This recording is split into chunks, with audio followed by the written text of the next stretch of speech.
Voyant d'abord tomber ses fils un à un, leur père, Amphion, se suicide. Puis c'est au tour des jeunes filles d'être massacrées.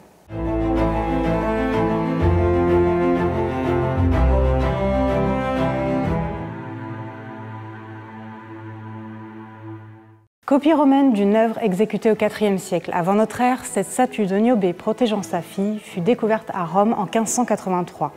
Aujourd'hui conservée à Florence, elle appartenait à un groupe statuaire plus large représentant le massacre des Niobides.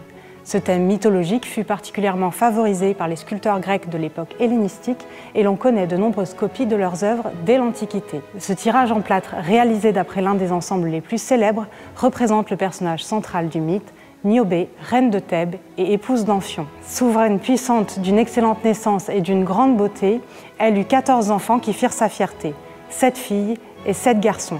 Mais Niobé était orgueilleuse et un jour, une prophétesse annonça que la déesse Leto lui avait fait parvenir un message. Les Thébaines devaient l'honorer par des prières et des offrandes, elle et ses jumeaux, Artémis et Apollon. Chacune s'exécute, mais Niobé refuse et s'insurge.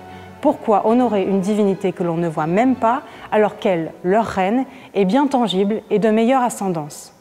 D'autre part, Niobé a une progéniture nombreuse, alors que Leto n'a eu que 2 enfants. À ces mots, la déesse indignée appelle Artémis et Apollon pour qu'ils la vengent. Les jumeaux archers fondent alors sur les enfants de la reine et les transpercent de leurs flèches. Voyant d'abord tomber ses fils un à un, leur père, Amphion, se suicide.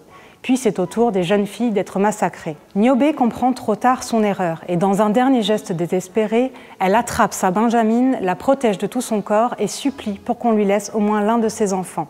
Mais les dieux sont sans pitié.